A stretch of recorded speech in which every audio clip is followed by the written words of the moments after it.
আল্লাহর দিকে ফিরে আসা, মালিককে সেজদা দেওয়া, এর মধ্যেই আমাদের ইজ্জত, শান্তি, নিরাপত্তা, দুনিয়ারও সৌন্দর্য, আখিরাতেরও সৌন্দর্য। কোনো হারামখোর খুশিতে নাই, কোনো সুদখোর বেঈমান, এই ঘৃণিত, কোনো পাপী মানুষের কাছে সমাদৃত হয় না।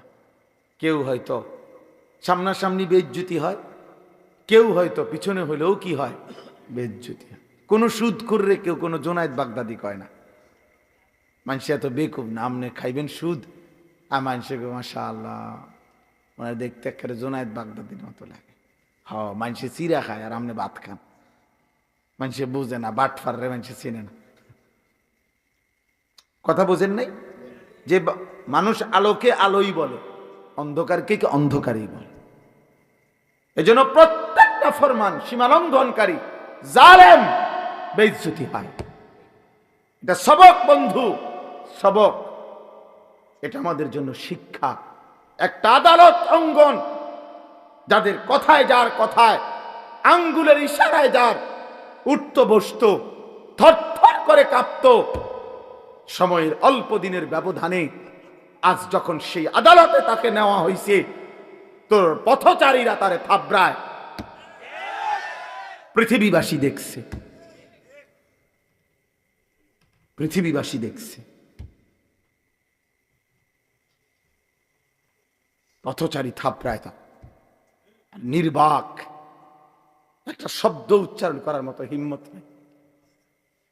কোথায় সেই অহংকারী, কোথায় সেই প্রতাপ? বলেন বলেন।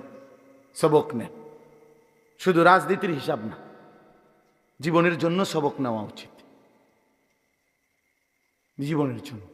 এই দেখবেন একদিন ইসরায়েলের এই কুত্তার পরিণতিও এমন নিকৃষ্ট হবে যে পৃথিবীব্যাপী ফেরাউন নমরুদের মতো পৃথিবীবাসী একদিন তাকে দিয়েও দৃষ্টান্ত দেবে,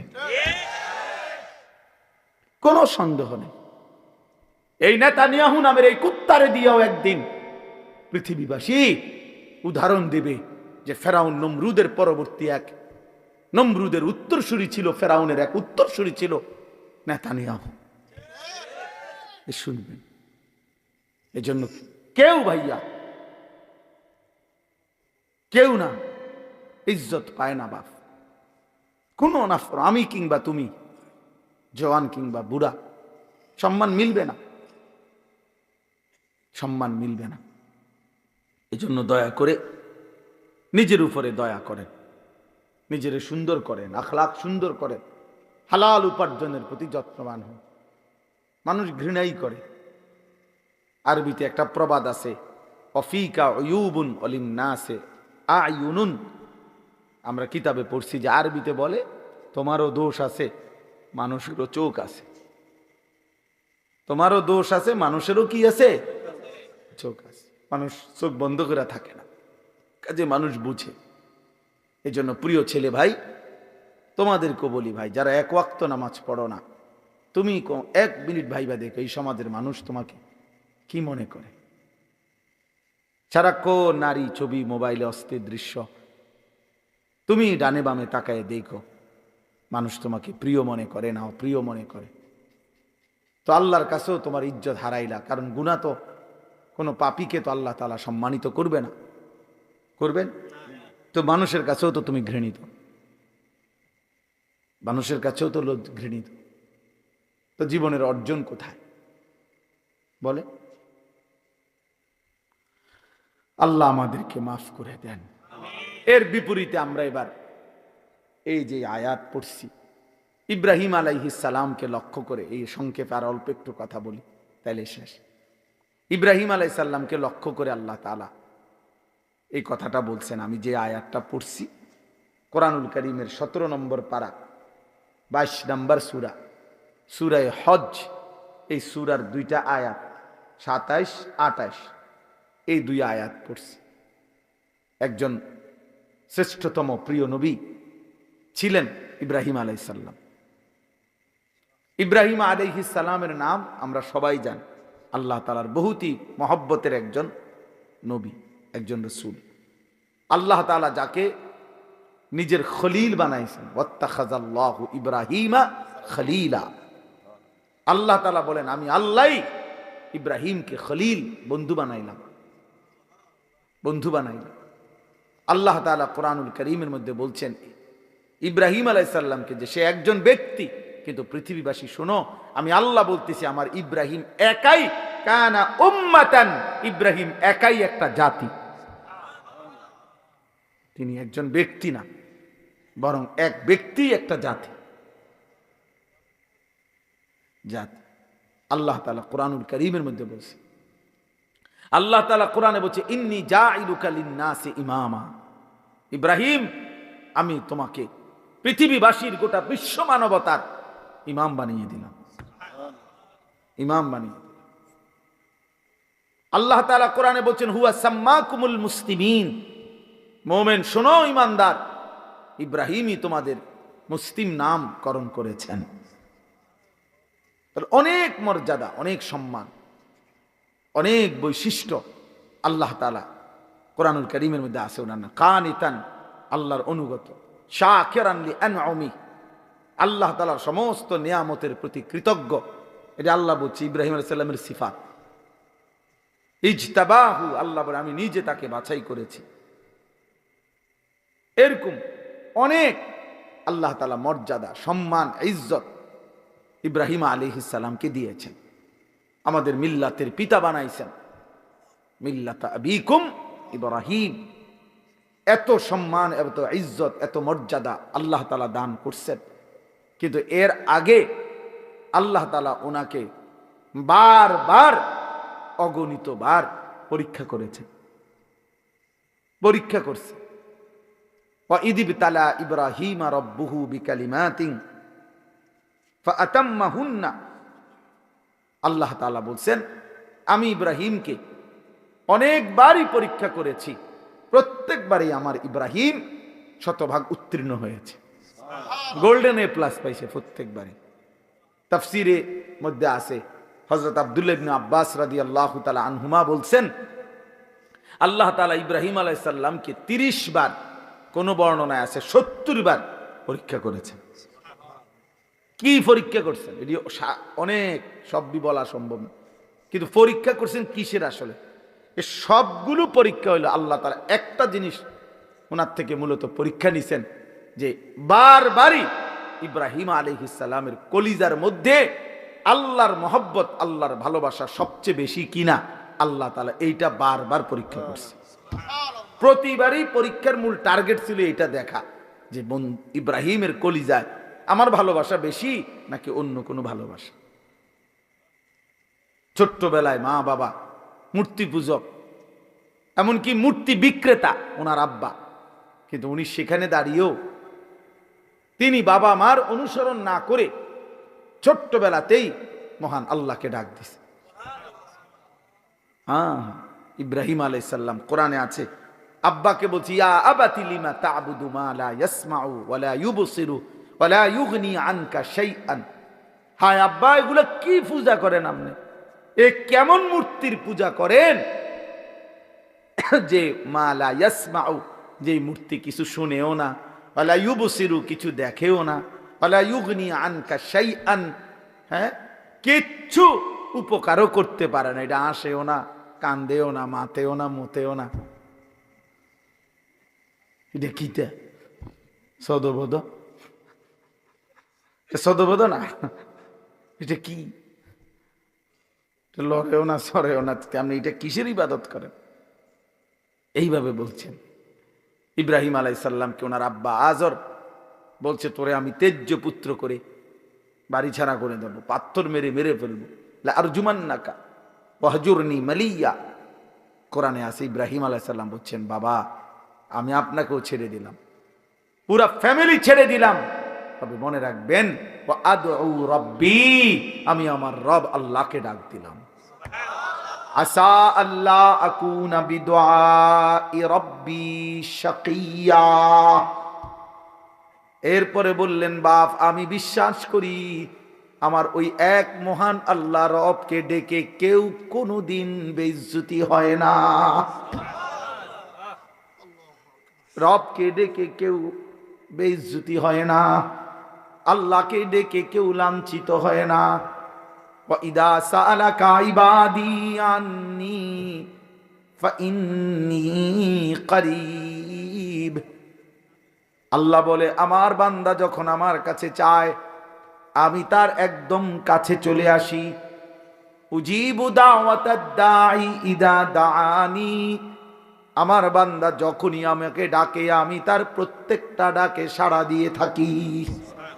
জমিন থেকে বলে বান্দা, জমিন থেকে বান্দা বলে আল্লাহ, রব্বে করিম আর শাজিম থেকে বলে বলো না বান্দা,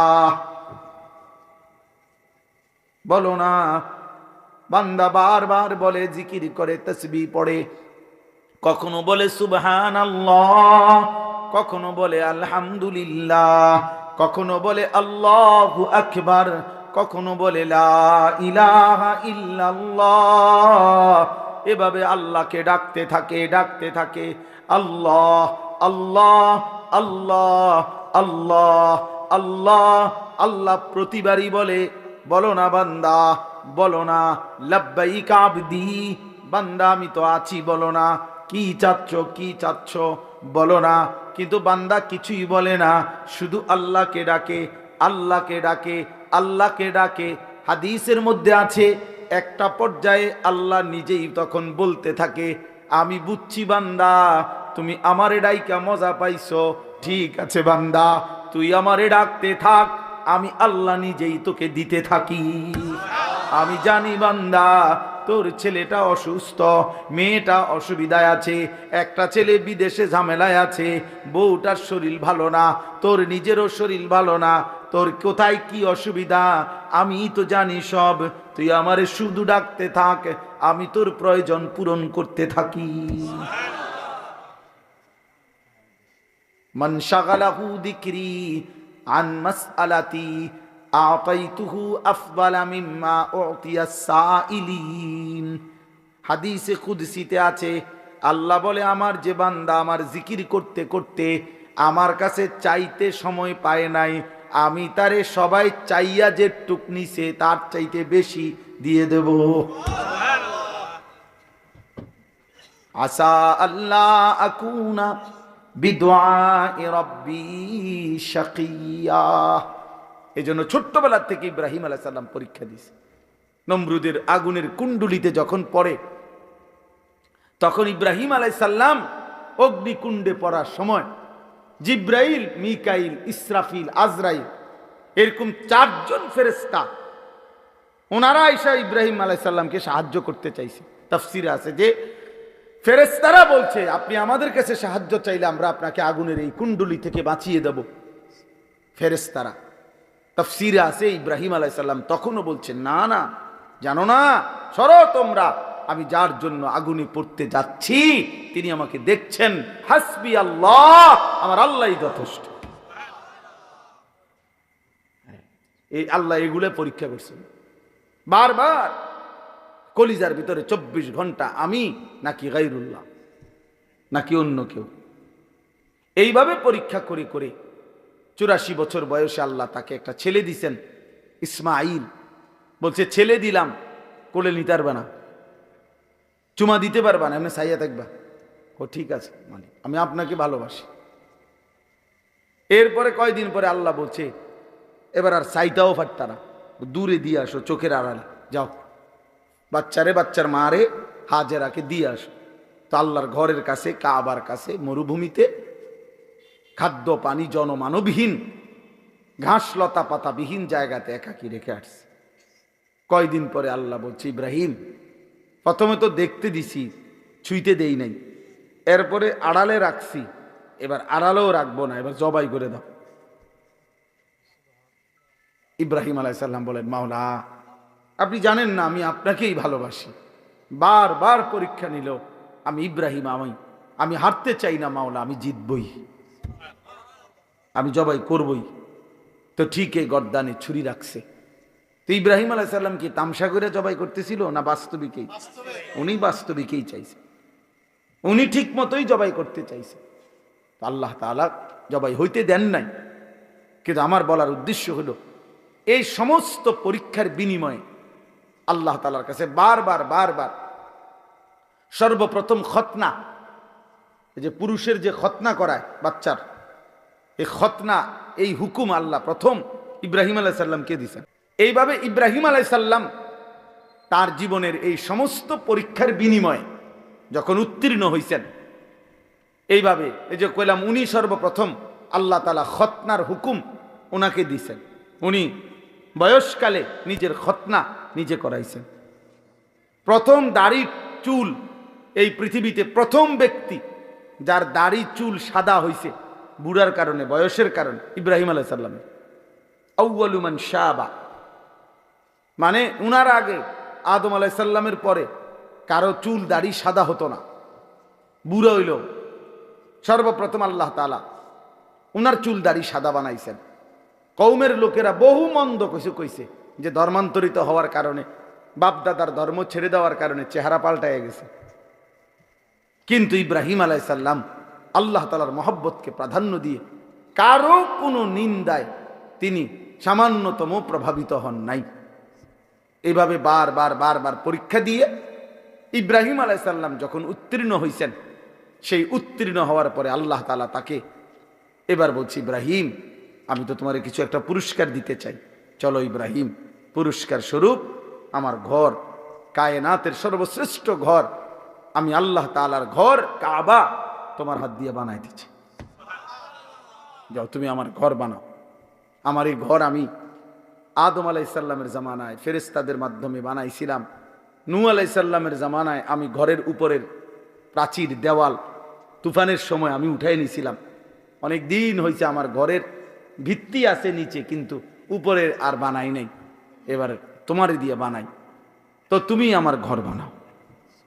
ওয়াইদ বাওয়ানা লি ইব্রাহিমা মাকানাল বাইত, আল্লাহ বলেন আমি নিজে ইব্রাহিমকে তার জন্য আমার ঘর জায়গা সম্পূর্ণ নির্ধারণ করে দিলাম। এরপরে সংক্ষেপ কথা হলো, ইব্রাহিম আলাইহিস সালাম ওনার ছেলে ইসমাঈলকে নিয়ে আল্লাহর ঘর নির্মাণ করছেন। আল্লাহর ঘর নির্মাণ করার পরে আল্লাহ তাআলা তখন এই আয়াত আল্লাহ বলছে, ওয়াআদ্দিন ফিন নাসি বিল হজ, ইব্রাহিম তুমি যেহেতু আমার ঘর বানিয়েছ, অতএব আমার এই ঘরকে কেন্দ্র করে সারা পৃথিবীর আমার বান্দাদেরকে ঘোষণা দাও যে তারা যেন আমার এই ঘরকে উদ্দেশ্য করে হজে আসে। ওয়াআদ্দিন ফিন নাসি বিল হজ, হজ্জের ঘোষণা দাও। ইব্রাহিম আলাইহিস সালাম বললেন, আয় মাওলা, এত দূর দূরান্তে আপনার বান্দাদের কাছে আমি আওয়াজ পৌঁছাবো কেমনে? আমি ডাক দিলে শুনবে কয়জন? তো আল্লাহ তাআলা বললেন, ইব্রাহিম আওয়াজ দেওয়া, ডাক দেওয়া, আহ্বান করা, আজান দেওয়া এটা তোমার দায়িত্ব, পৌঁছানো আমার দায়িত্ব। আলাইয়াল বালাগ, আমার দায়িত্ব পৌঁছানো, আমার দায়িত্ব। এই জন্য প্রতিটা মুয়াজ্জিন মসজিদে যিনি আজান দেয়, প্রত্যেক মুয়াজ্জিন তাকে যেন আল্লাহ বলে যে আমার ঘরে তুই আজান দাও, তুমি শুধু আওয়াজ বের করো, আমার বান্দার কলিজার মধ্যে কে নামাজি হবে আমি আল্লাহ পৌঁছায়া দেব। এই জন্য মুয়াজ্জিন বড় দামি, মুয়াজ্জিন খুব দাম, খুব দাম। যত মানুষ আল্লাহর দিকে মানুষকে ডাকে, তন্মধ্যে সর্বশ্রেষ্ঠ ডাক আল্লাহর দিকে, সর্বশ্রেষ্ঠ দাওয়াত মুয়াজ্জিনের দাওয়াত। জানেন সর্বশ্রেষ্ঠ দাওয়াত কোনটা?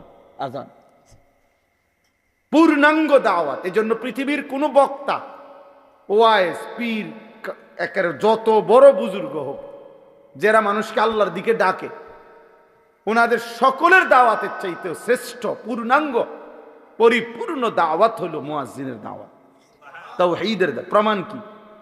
প্রমাণ হলো এই আজানের দোয়া। এই দোয়াটাই কম কি? আজানের দোয়া নবীজি বলছেন, আজানের দোয়ার মধ্যেই নবীজি আজানকে বলছেন, আল্লাহুম্মা রাব্বা হাযিহিদ দাওয়াতিত তাম্মা। এই যে দাওয়াতিত তাম্মা মানে হলো পূর্ণাঙ্গ দাওয়াত। কি? আজান। আজান নবীজি এখানে পূর্ণাঙ্গ দাওয়াত বলছে কোনটারে? হ্যাঁ, এই জন্য আজান আমাদের দেশে খুব গাফলতি। গ্রামের বুড়া অসল 200 বছরের বুড়া একজনের দায়িত্ব দিয়ে দিছে, এবার আজান দেয় যে 300 বছর ধরে এরম করে আজান মানে না মানে মস্কারি করে আরে হুজুর আজান কদ্দুর বোঝেন তো আর এটা লাগে একজন লোক রাখিয়া হুদা ঝামেলা বাড়াইয়া লাভ কি আজানে না কদ্দুর এটা বলে আজান কদ্দুর এটার লেগে একজন লোক রাখিয়া টাকা 3000 নষ্ট করার চাইতে বন খাউন 3000 টের বন খাইলে কতগুলো বন পাওয়া যাবে বুঝেন না কথাটা আশ্চর্য আফসুস অসংখ্য মসজিদ খামখেয়ালি করে মুয়াজ্জিন রাখে না মুয়াজ্জিন রাখে মনে করে এটা কিচ্ছু না এটা আজান কদ্দুর হুজুর এটা আবার একবারে এটার লেগে এত একটা লোক রাখতো কিন্তু একজন দিলেই তো হইলো একজন যদি দিলেই হইলো এটা হইতো তো রাসূলুল্লাহ সাল্লাল্লাহু আলাইহি সাল্লামের জামানায় সমস্ত সাহাবী তো আজান দিতে পারতো তো আলাদা বেলালকে নির্ধারণ করা হলো কেন কথা বলেন না কেন আলাদা নির্ধারণ করা হলো কেন রাসূলুল্লাহ সাল্লাল্লাহু আলাইহি সাল্লাম মুয়াজ্জিন নির্ধারণ করছেন কিনা বলেন তাইলে এটা খেয়াল করবেন মসজিদের ইমাম মসজিদের মুয়াজ্জিন মসজিদের সমস্ত টাইলসের চাইতেও দামি মসজিদ টাইলস না হলেও চলতো কিন্তু মুয়াজ্জিন থাকা দরকার ছিল মসজিদে SS5 এর গেট না লাগাইলেও চলতো মসজিদে উপযুক্ত ইমাম থাকা দরকার ছিল আগে কইয়া লয় 4000 টাকা 5000 টাকার ভিতরে হুজুর একজন হুজুর দেন 5000 এর ভিতরে হ্যাঁ হুজুরে দিতে হবে 5000 এর ভিতরে আমি অনেকের জিজ্ঞাসা করছি যে চাচা 5000 টাকাটা কি দিন ধরছেন না শরীরের ওজনে ধরছেন না কি হিসেবে মানে হুজুর মিলাইছেন কেমনে যে ডেইলি 300 কইরা না 200 কইরা না কেমনে মিলাইলেন 5000 নাকি হুজুরের শরীরের ওজন যদি হুজুরের ওজন হয় আপনার 60 কেজি তাহলে বেতনে 5000 কেমনে মিলাইছেন আহা আফসোস হায় মুসলমান যদি আখিরাতের কদর বুঝতো যদি নামাজের প্রয়োজন বুঝতো যদি প্রয়োজনীয় মাসাইল শিখা ওযু নামাজ গোসল হালাল হারাম বাজার ব্যবসা বিবাহ শাদী লেনদেনে যাকাত সাদাকা ইসলামের বিধান যদি পূর্ণ মানার প্রয়োজন বোধ করত তো খোদার কসম এই সমাজের ইমাম আর মুয়াজ্জিনই হতো সবচেয়ে বেশি পয়সার বেতনধারী কিন্তু মূলত আমরা মনে করছি আমাদের এগুলা কোনো দরকার নাই নামাজ কদ্দুর পড়াইবো হ্যাঁ টিয়া 5000 আবার আলগা আছে হুজুর আলগা আছে মানে আলগা জিন হুজুরের লগে কি আছে জিন ভূত আলগা আছে আমরা বেতন কম হইলে কি হুজুর আলগা মাশাআল্লাহ ভালো আলগা কিতা আলগা জিন না আলগা আমাদের সাথে আলগা আছে কয় ভূতের জিনে ধরলে কয় তার লগে আলগা আছে বলে না এটা আলগা আছে কত হেঁটে রে যারে জিনে ধরে তারে না কয় আলগা আছে আফসুসের ব্যাপার আলগা আছে বলে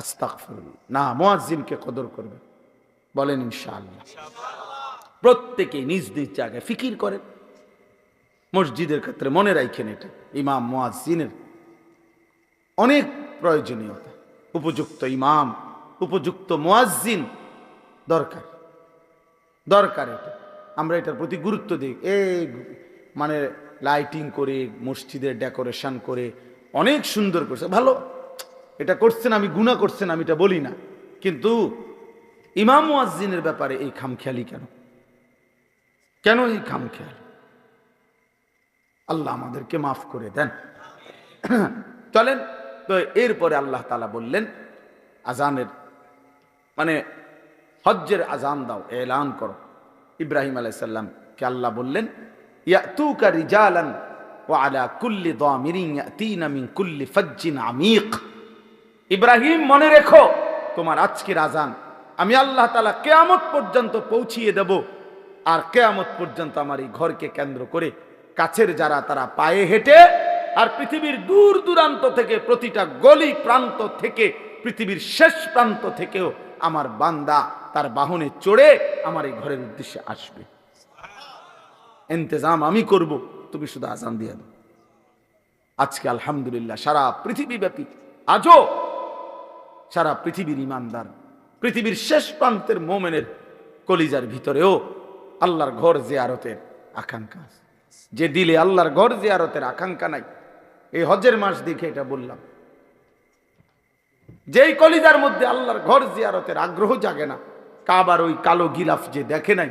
আমি সব সময় বলি বাবা, ছেলেরা তোমাদেরকেও শোনো ভাইয়া, কালো ওই গিলাফ, কাবার ওই কালো ঘর, কালো গিলাফ, আল্লাহর ঘরের সৌন্দর্য যে দেখে নাই, যে চোখ, মদিনার রওজা সবুজ গম্বুজ যে চোখ দেখে নাই, আমি সব সময় বলি ওই চোখ কিছুই দেখে নাই।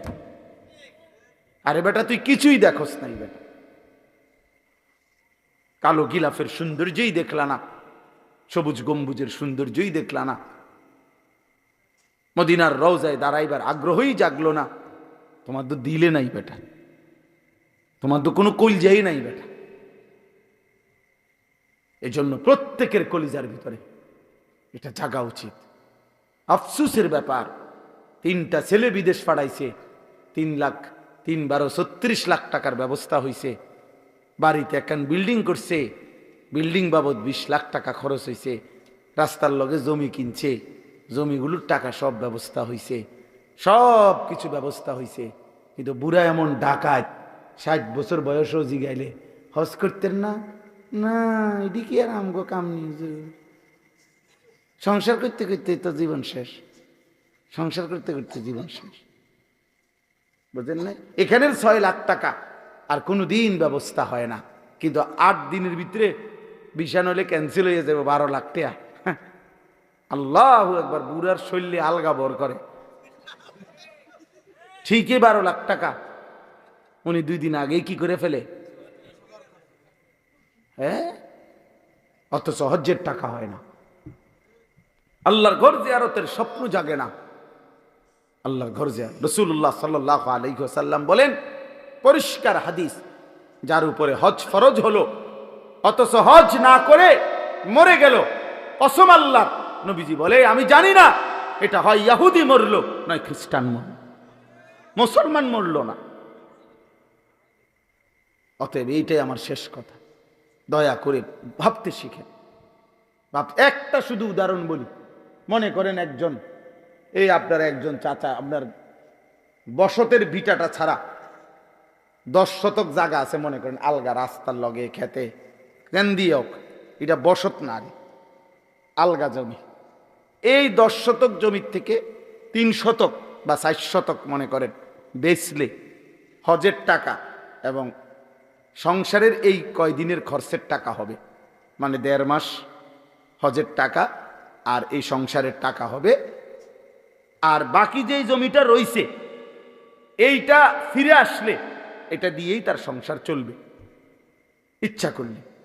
কসম খোদার, যদি কোনো মুসলমানের আর এই ব্যক্তির কাছে শুধু এই জমিটাই আছে, আর টাকা পয়সা, ব্যাংক ব্যালেন্স, ব্যবসা, অন্য আর কিচ্ছু নাই, কিন্তু এতটুকু জমি আছে যে জমির কিছু অংশ বিক্রি করলে হজের টাকা এবং সংসারের খরচের এই কয়দিনের টাকা হবে, ফিরে আসলে ওই বাকিটুকু জমি দিয়েও ইচ্ছা করলে তার সংসার চলবে, ওই ব্যক্তির উপরে আল্লাহর কসম হজ ফরজ।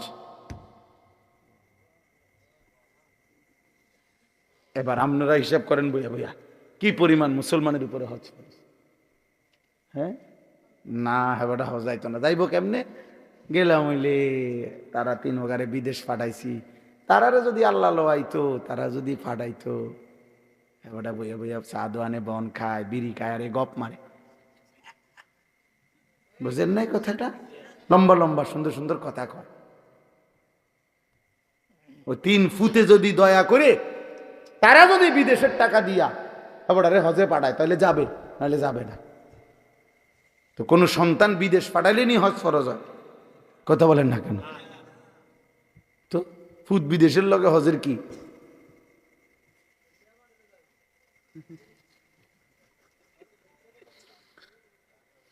আল্লাহ আমাদেরকে মাফ করে দেন। এজন্য বারবার বলতেছি, হজ্জের এই মাসে, এটা আমার এই দ্বিতীয় শেষ কথা এটাই, হজের এই পবিত্র মাসে আল্লাহর বান্দারা ছুটছে। ইতিমধ্যে আল্লাহর বান্দারা প্রতিদিন ফ্লাইট হইতেছে, আল্লাহ চাহে তো আমরাও যাব ইনশাআল্লাহ। এই জন্য আমি সবার জন্য দোয়া করি। আমার ড্রাইভার আমার সাথে আমারটা ছেলে থাকে, ওরারে বলছি 200 টাকা করে জমাও। নিজে বলছি আমি, আপনি জিজ্ঞাসা করে দেখে। আমি বলছি 200 টাকা করে জমাও, 200 টাকা। তুমি পুরা টাকা মিলাই তারতা না, রব মিলাবে, রব তোমার দিল চাইবে, ঠিকই ব্যবস্থা হয়ে যাবে, ঠিকই ব্যবস্থা হয়ে যাবে। আপনি আলাদা করেন। কিশোর যুবক ভাই, তোমরাও 100 বার 1000 কোটি বার কক্সবাজার দেখা আর 1000 কোটি বার পৃথিবীর দর্শনীয় স্থানগুলো দেখার চাইতে মালিকের ওই কাবার গিলাফ দেখা একবার কোটি গুণে শ্রেষ্ঠ। তুমি এটা আন্দাজই করতে পারবা না ওই ঘর দেখার স্বাদ কেমন, ওই ঘর দেখার মজা কেমন। এই জন্য দয়া করে রাসূলুল্লাহ সাল্লাল্লাহু আলাইহি সাল্লামের রওজায় আথারে যাওয়া তার চাইতে বড় সৌভাগ্য কি? আমি প্রথম যে বছর নবীজির রওজায় সামনে দাঁড়াইছি, তো আমি তাকাইয়েই রইছি আর কাঁদতেছিলাম আর বলতেছিলাম যে হায় রাসূল, সেই ছোট্টবেলার থেকে কতবার আপনার নাম নিলাম, কত কিতাব পড়লাম, কতভাবে আপনার নাম বললাম, আর আপনি এখানে, আপনি এখানে। এই জন্য আমরা প্রত্যেকে ইনশাআল্লাহ আল্লাহর ঘর জিয়ারতের স্বপ্ন দেখব ইনশাআল্লাহ। মালিকের ঘর দেখবেন, এটা মুমিনের যুগ যুগান্তের মুমিনের জীবনের একটা সাধনা, স্বপ্ন। আমি আমার রবের ঘর দেখব। এর টাকার হিসাব কি? আমার শায়েখ আল্লামা মুফতি মুশতাকুন নবী সাহেব প্রতি বছর, আমি মনে হয় 20 বছর ধরে দেখি ওনারে সব সময় হজ্জে যায়, ওমরায় যায়। আমি একবার ওনারে জিজ্ঞাসা করছি যে হুজুর, এই পর্যন্ত আপনি কয়বার হজ করছেন, হজ ওমরা করছেন কয়বার? হুজুরে এক সুন্দর কথা বলছে, মাওলানা শ্বশুর বাড়িতে মানুষে কয়বার যায় গুণানি যায়, শ্বশুর বাড়িতে কি গুণিনি যায়? বললেন তো মানে অর্থ হইল যে মাওলানা হজ্জের সফর ভালোবাসার সফর। কিসের সফর? ভালোবাসার সফর। এ তো প্রেমের সফর, এ তো মহব্বতের সফর। অতএব ভালোবাসার সফরে আবার হিসাব কি, কয়বার গেছি এই হিসাবের তো বিষয় না, মালিকের ঘরে বারবার যাইতে পারা এটাই তো বড় বিষয়। আমি ওই উপরে তাওয়াফ করলে, মানে কাবা ঘরের চারদিকে যে তাওয়াফ করে, এখন আধুনিক সিস্টেম হলো ওখানে নিচতলা আছে, দোতলা আছে, 3 তালা আছে, 4 তালা আছে, এমনি এমনি একের 6 তালা পর্যন্ত আছে। তো চারদিকে তো 3 তলায় তাওয়াফ করলে ধাক্কা ধাক্কি কম, ঠেলাঠেলি কম, আরামসে তাওয়াফ করা যায় আস্তে আস্তে। তো কিন্তু সময় বেশি লাগে, প্রায় 1 ঘন্টা 1 ঘন্টা 10 মিনিট সময় লাগে। নিচে করলে 20-25 মিনিট সময় লাগে। হ্যাঁ, তো আমি একদিন হুজুরে আমারে বলতেছে মাওলানা 3 তালা দিয়ে তাওয়াফ করবেন। তা আমার আবার 2 দিন পরে আমার কইল তাওয়াফ করছেন? আমি হ করছি। কোনান দিয়ে? আমি বললাম নিচে। আপনারা না বললাম উপরে তাওয়াফ করতেন? আমি বললাম হ করছি তো, কিন্তু এনে সময় বেশি লাগে, 1 ঘন্টার উপরে লাগে। এই তখন হুজুরে আমারে বলছিল মাওলানা সময় কি আপনার আব্বার? আমি বলছি না, আল্লাহ। বললেন তাহলে আল্লাহর দেওয়া সময় আল্লাহর জন্য একটু বেশি ব্যয় হবে, এর জন্য আপত্তি কিসের? এই জন্য দয়া করে আল্লাহর দেওয়া রিজিক, আল্লাহর দেওয়া মাল, আল্লাহর দেওয়া সম্পদ আমার মালিকের জন্য খরচ হবে, এটার মধ্যে কার্পণ্য কিসের? আর আল্লাহর নবী সাল্লাল্লাহু আলাইহি ওয়াসাল্লাম বলছেন মা আমআরা হাজ্জুন কাত্তু, এই শেষ কথা বলবেন। নবীজি বলছেন, আল্লাহর কসম নবী বলছেন, কোন হাজি হজের জন্য উমরার জন্য আল্লাহর পথে এই হজ উমরার সফরে খরচ করে নবীজি বলছেন কখনোই গরিব হবে না। বিয়াতে খরচ করে মানুষে ফকির হয়, ব্যবসায় খরচ করে মানুষে ফকির হয়, অন্যখানে ফকির হইতে পারে, বিল্ডিং করতে গিয়া ফকির হয়ে গেছে, কিন্তু রাসূল বলছে আমার আল্লাহর ঘরের জিয়ারত করতে গিয়ে টাকা খরচ করার কারণে এই লোকটি ফকির হইছে, এমনটা হবে না, আমি রাসূল গ্যারান্টি দিলাম।